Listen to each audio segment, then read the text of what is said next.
ডিম আর ময়দা দিয়ে পাগল করা স্বাদের রেসিপিটা একবার না বানিয়ে খেলে চরম মিস করবেন।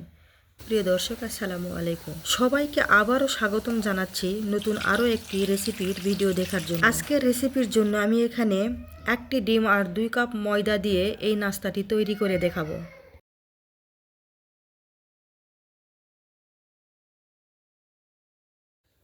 আমি একটা মিক্সিং বোলে 2 কাপ ময়দা নিয়ে নিলাম। আপনারা চাইলে আটাও নিয়ে নিতে পারেন। আমার হাতের কাছে আটা ছিল না বলে ময়দা দিয়ে এই নাস্তাটি তৈরি করে দেখাবো। এবার এখানে স্বাদ মতো লবণ দিয়ে দিব, দিয়ে লবণগুলো ময়দার সাথে ভালো করে মিশিয়ে নিব। লবণগুলো যখন ময়দার সাথে মিশিয়ে নেওয়া হয়ে যাবে, এ পর্যায়ে এসে রুম টেম্পারেচারে থাকা পানি অল্প অল্প করে দিয়ে একটা ডো তৈরি করে নিব।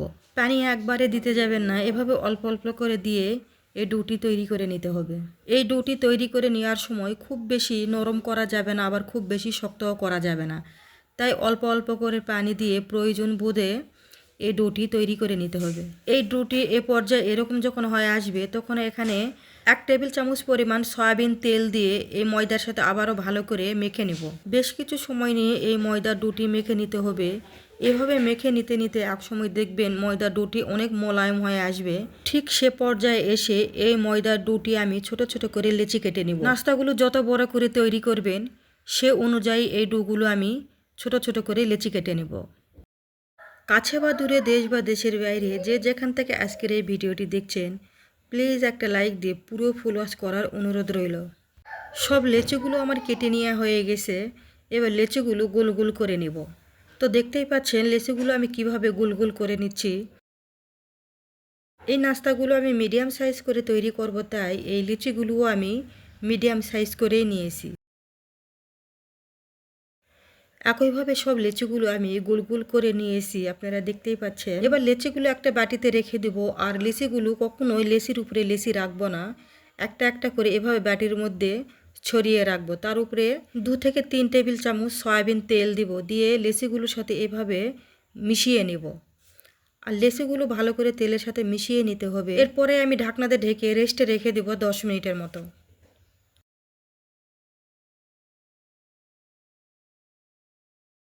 এর মাঝে আমি ডিমের পুর তৈরি করে নেব। তার জন্য একটা ফ্রাই প্যানে পরিমাণ মতো সয়াবিন তেল দিয়ে দিলাম। আর এই তেল হালকা গরম হয়ে আসলে এখানে আমি 2 থেকে 3টি মিডিয়াম সাইজের পেঁয়াজ কুচি দিয়ে দেব। এভাবে নেড়ে চেড়ে তেলের মধ্যে পেঁয়াজ কুচিগুলো 2 থেকে 3 মিনিট ভেজে নেব। নেওয়ার পরেই দেখবেন যখন পেঁয়াজগুলো একটু হালকা নরম হয়ে আসবে, তখন এখানে আমি একটা গাজর গ্রেট করা দিয়ে দিব। তবে যারা একদম সূক্ষ্ম কুচি করতে পারেন গাজর, তারা ওইভাবে কুচি করেও দিয়ে দিতে পারেন। এভাবে গাজরগুলো পেঁয়াজ কুচির সাথে মিশিয়ে নিতে হবে। আর এভাবে মিশিয়ে নিতেই দেখবেন 2 থেকে 3 মিনিটের মধ্যে গাজর আর পেঁয়াজ কুচিগুলো একদম নেতিয়ে আসবে। ওই পর্যায়ে এসে গাজর আর পেঁয়াজ কুচিগুলো এভাবে একটু সাইড করে নেব। এরপর এখানে একটি ডিম দিয়ে দিব।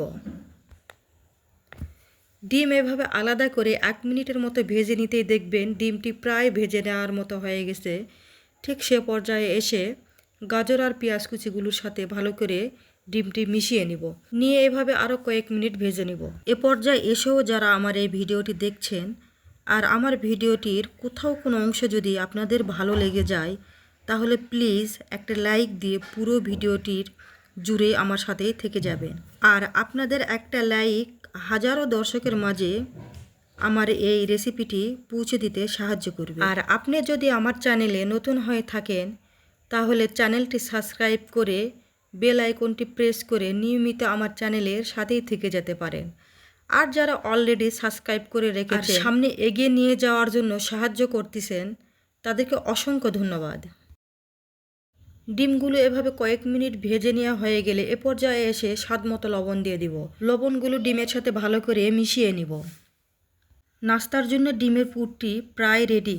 শেষের দিকে এসে 2 থেকে 3টি কাঁচামরিচ কুচি দিয়ে দিব। দিয়ে নেড়েচেড়ে আবারও ভালো করে মিশিয়ে নেব।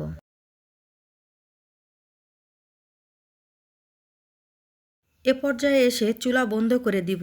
দেওয়ার পরে এখানে আমি কিছু পরিমাণ ধনিয়া পাতা কুচি দিয়ে দিব, আর চিলি ফ্লেক্স দিয়ে দিব 1 চা চামচ। দিয়ে ভালো করে এই ডিমের পুরের সাথে ধনিয়া পাতাগুলো মিশিয়ে নেব।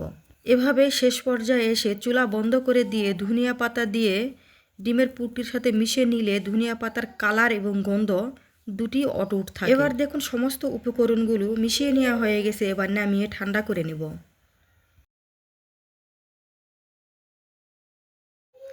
এইদিকে দেখুন যে ডোগুলো আমি তেল দিয়ে রেস্টে রেখে দিয়েছিলাম সেগুলো আগের তুলনায় কতটা নরম তুলতুলে আর সফট হয়েছে।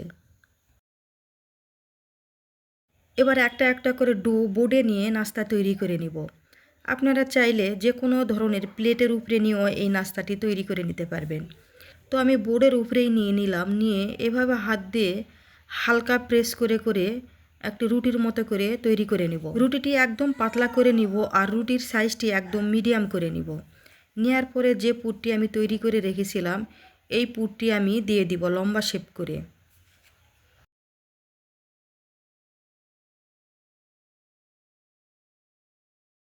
আগে দুই সাইড থেকে এভাবে হাত দিয়ে উঠিয়ে দিব।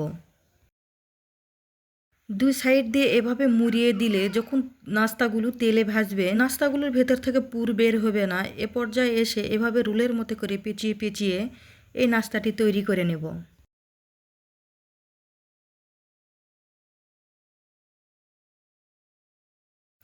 এবার দুই সাইডে আঙ্গুলের সাহায্যে এরকম প্রেস করে মুখটি ভালো করে জয়েন করে দিব। আর একইভাবে দেখুন আমি সবগুলো নাস্তাই তৈরি করে নিয়েছি।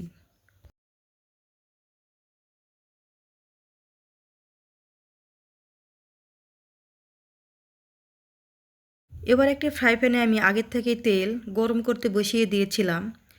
তেলটি প্রায় মিডিয়াম মতো গরম হয়েছে। এ পর্যায়ে এসে এই নাস্তাগুলো একটা একটা করে দিয়ে দিব। খুব বেশি গরম তেলে এই নাস্তাগুলো ছাড়া যাবে না, তাহলে দেখবেন নাস্তাগুলো তেলের মধ্যে একটা একটা করে ছাড়তেই আগের নাস্তাগুলো যেগুলো সেরেছেন সেগুলো নিচে কালার চলে এসেছে, আর পরে যেগুলো দিয়েছেন সেগুলোতে কোনো কালারই আসবে না। আর যে কোনো কিছু ফ্রাই করার সময় ধৈর্য নিয়ে চুলার আঁচ মিডিয়ামে রেখে ফ্রাই করতে হবে, আর তা না হলে দেখবেন যে উপরে কালার চলে এসেছে আর ভিতরটা ফ্রাই হয়নি। তো এইভাবে ধৈর্য নিয়েই বেশ কিছু সময় নিয়ে উল্টে পাল্টে একদম মুছে করে এই নাস্তাগুলো ভেজে নিতে হবে। এ পর্যায়ে এসে দেখতেই পাচ্ছেন 4-5 মিনিটের মতো ভেজে নিতে আমার নাস্তাগুলোর কীরকম কালার চলে এসেছে। এ পর্যায়ে এসে এখন আমার নাস্তাগুলো ফ্রাই করা হয়ে গেছে। এখন আমি তেল ছাড়িয়ে তুলে নিচ্ছি।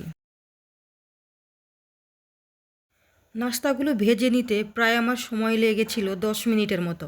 নাস্তাগুলোর কালার দেখুন মার্শাল্লাহ কতটা সুন্দর হয়েছে, একদম মুচমুচে হয়েছিল আর খেতেও কিন্তু দারুণ টেস্টি হয়েছিল। ভাবাই যায় না ডিম আর ময়দা দিয়ে এত টেস্টিফুল একটি নাস্তা তৈরি হয়। গরম গরম খেতে এগুলো অসাধারণ লেগেছিল। একদিন পরে কিন্তু আমি এই নাস্তাগুলো খেয়েছি, বেশ মুচমুচে ছিল। শীতের বিকেলে চায়ের সাথে এ ধরনের নাস্তা খেতে কিন্তু অসাধারণ লাগে। আমি আবারও চলে আসব আপনাদের মাঝে নতুন কোনো রেসিপির ভিডিও নিয়ে। ততক্ষণে আপনারা ভালো থাকবেন, সুস্থ থাকবেন। আজ এখানেই বিদায় নিয়ে নিচ্ছি। আসসালামু আলাইকুম। আল্লাহ হাফেজ।